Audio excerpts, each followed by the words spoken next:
Hello, ladies. I'm so excited. Okay, so I'm looking all smart with my glasses on, right? Perfect for the moment. Okay, so today is dun, dun, dun, drum roll, please. Friday. And as I said, today I will be starting my Ask Melony segment. So, let me just get this out of the way because I've already had one person asking me.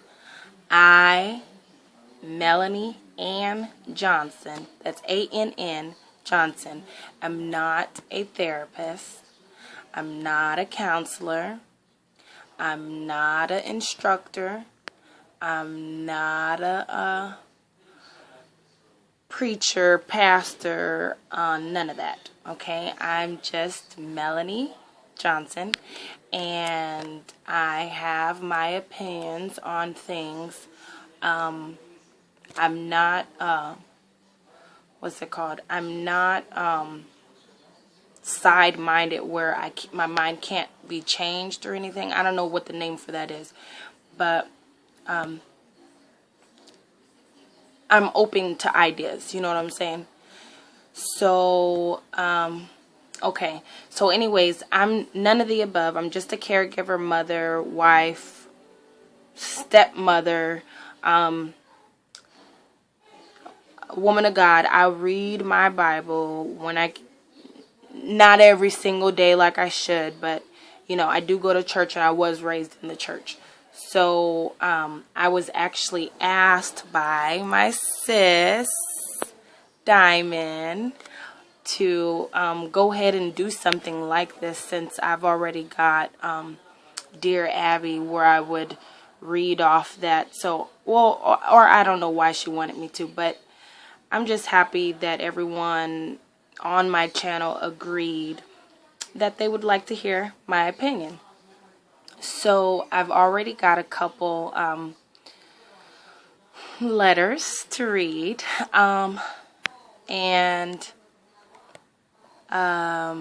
so I'm going to read them exactly for what they are. I might try to figure out what it means if it's stumbling, but okay, whatever. Let's just get into it, okay? This is first one. It says, okay, I don't think this is really a letter type deal, probably just a question. But if you are inspiring to be godly and some of your friends aren't really focused on that, would you cut them out or stay friends with them but keep doing you on the side? Would you ask them to please not do this and that around you because that is not what you are focused on? Also, another question, being righteous, do you feel gospel rappers are in the right to praise Jesus on which they call it secular beats? Okay, so, okay. I'm going to say this again. I'm not a counselor. This is only just my opinion. Okay. I hate to say this, but birds of a feather flock together. My Nana once told me that it is okay to love from afar. It's okay to call someone your friend that doesn't have the same mindset, because you never know, you might be the one to pull them closer to God. But as a friend, they should respect you and not do things that you don't approve of around you, unless your definition of a friend is different than that. My definition is, hey, I don't like that, so please don't do it around me, and you're my friend. I wouldn't do anything that's disrespectful to you. Now, some people would say just drop kick them like a bad habit, but that's if they can't respect you as a real friend. So that's my intake on that. just have an understanding. You know, you're my friend. I love you to death. And I don't want to stop hanging out with you. But if you can do me a favor and be respectful and, you know, don't do things that I don't approve of around me, you know.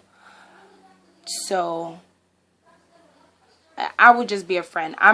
To my real friends, I'm very upfront. Like, girl, you know, that sounded kind of funny. Like, really? Did you just tell me that? Like, you know, so just be upfront. And if they're your real friends, then they'll understand. It says, would you ask them to please not do that? Yeah, I would.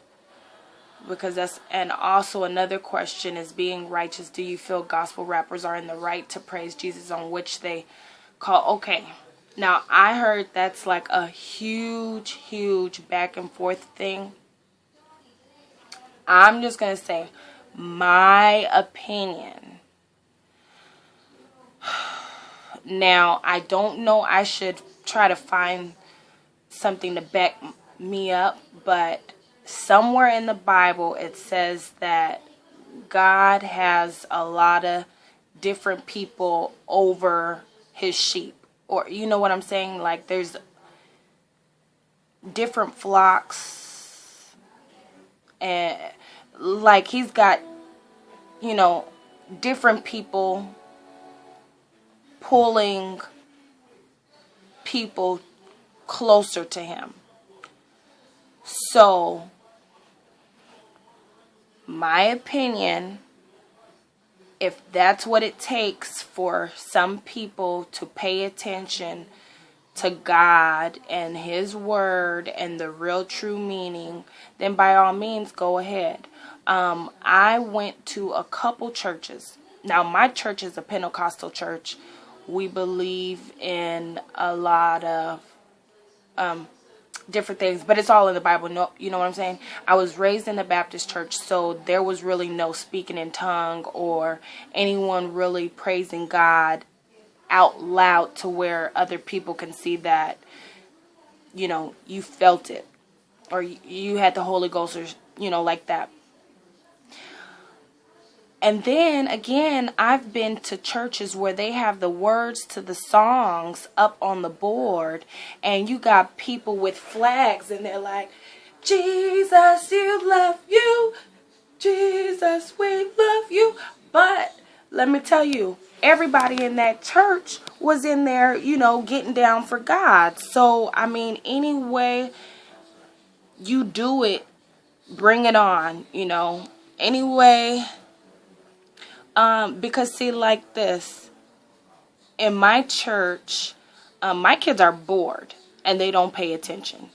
You can bring the horse to the water, but you can't make them drink, right? So, you know, a church like that, my kids would be all in it, be able to recite every last song, be able to, you know, they would pay attention. You know, and it's opening the eyes to other people that aren't really paying attention. Okay, so I think it's okay. I've even heard a guy, it was this white guy with a whole bunch of tattoos all over his body. He was rapping, you know, in the church, and a lot of people didn't agree with it, but then it's like, you know, God changes people, period.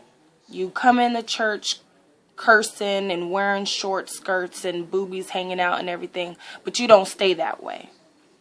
And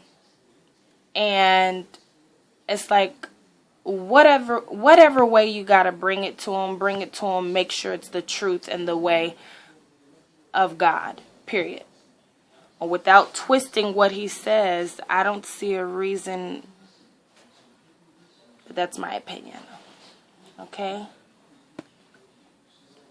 So we will call her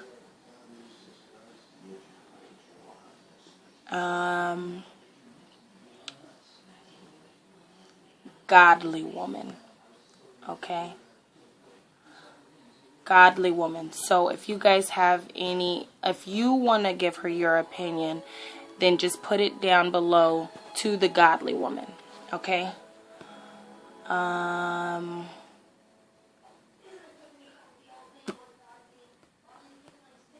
Okay.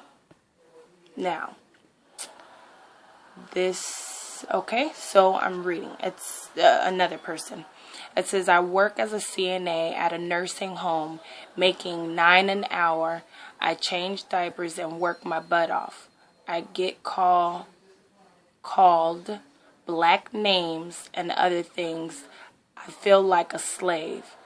They just now suspended me over BS that I didn't do. It's only 2 CNAs on the hall with 40 patients with 1 nurse that don't help. They always finding ways to suspend me for 3 days. I hate my job and always down and depressed and stresses over this job, and no matter what I do, it's never enough help. What should I do? Her name would be CNA that had enough, okay? Okay, my opinion. I don't know what city or state you live in, so I don't know if $9 is minimum wage or not. But while you are on suspension, you can't change anybody. I mean, people are going to be rude and find ways to do whatever. So on those 3 days when you are suspended, I'd suggest you look for another job.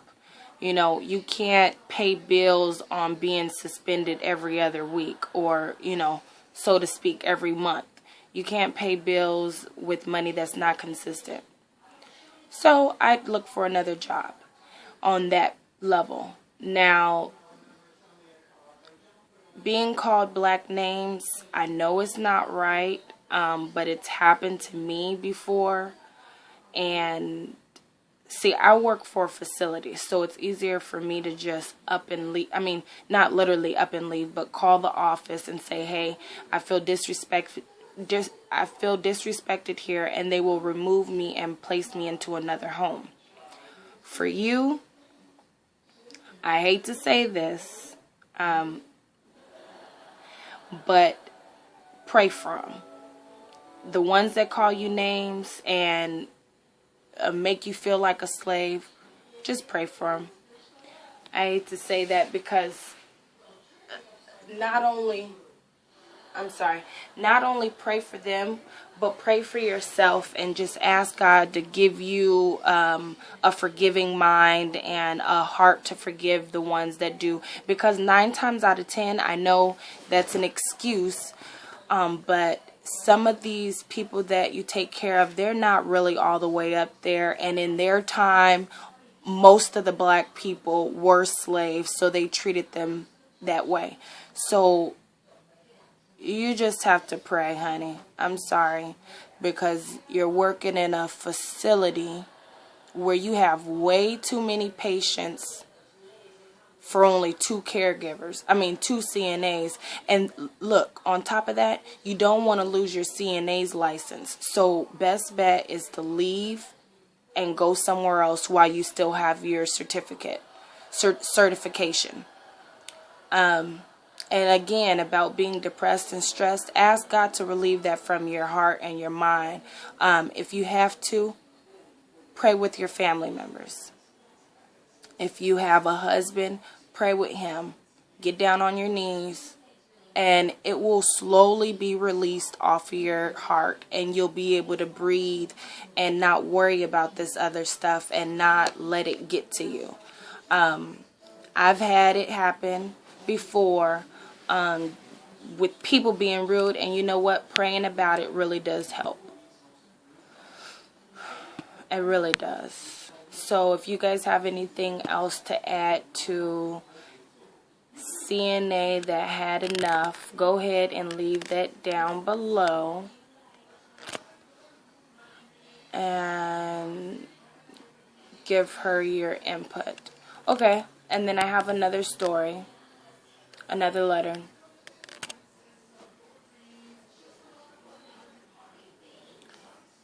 It says, the story that I have shared with you, it's for real. No, it's not me, but I am friends with this person, and I always talk to her on the phone or when I see her, and I told her, let me see.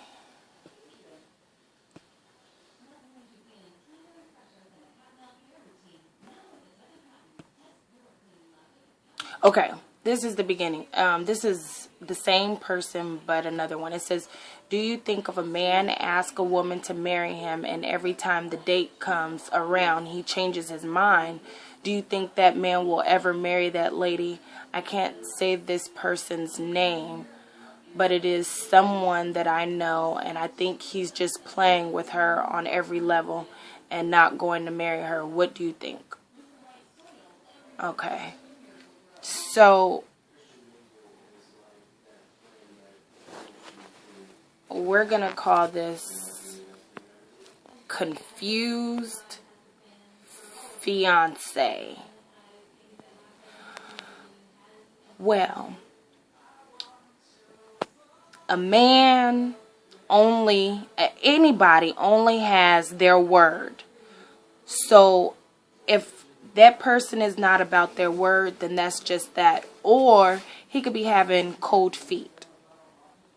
I hate to say this, some people do have cold feet, and it's better that he change his mind now than at the altar. You know what I'm saying?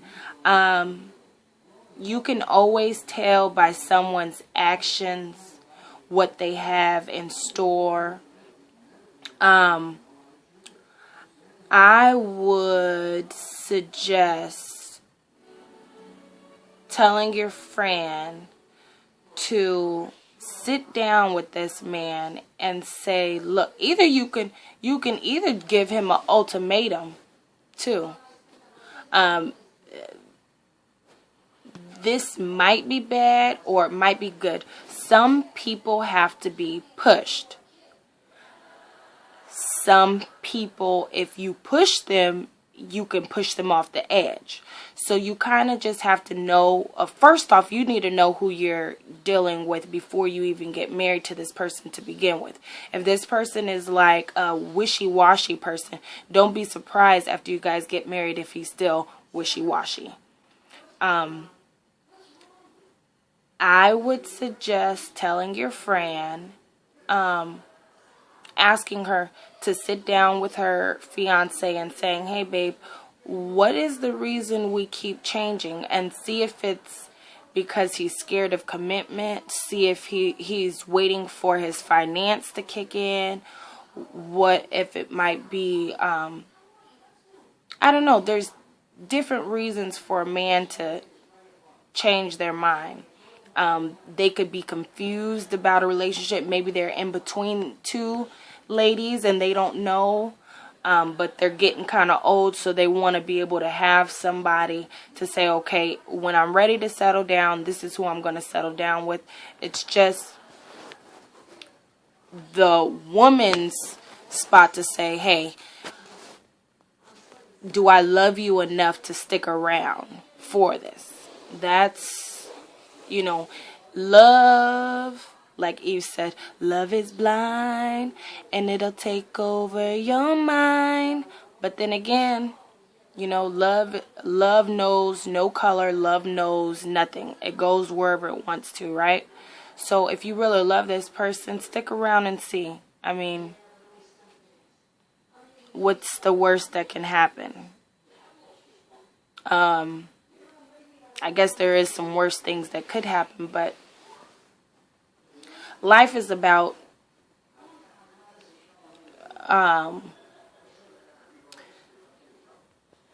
you're not gonna hit jackpot on the first mark, so you have to just feel for things and see where he's really coming from. I don't know what to say. See where he's really coming from. I always say, hey, try to make it work. That's my motto. Being married. You want to try to make things work.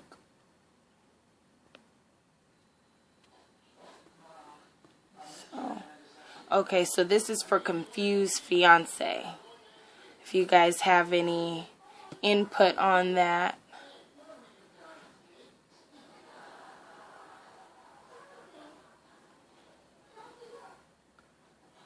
Or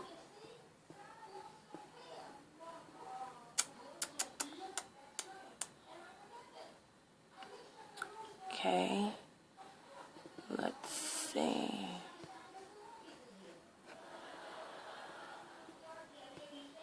I think I have one more.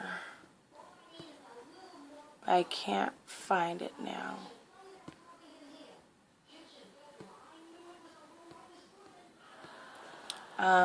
So once again, ladies, I thank you for, doing this with me.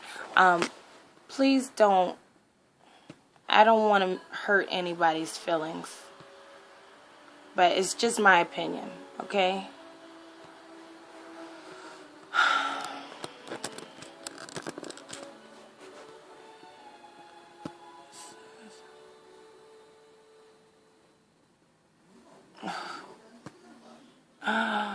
Okay, if you guys have anything to add, if you guys have any questions you want to ask me and you want my opinion, just inbox me and in the subject put Ask Melony. Okay? Thanks for watching and you guys have a good day. Adios.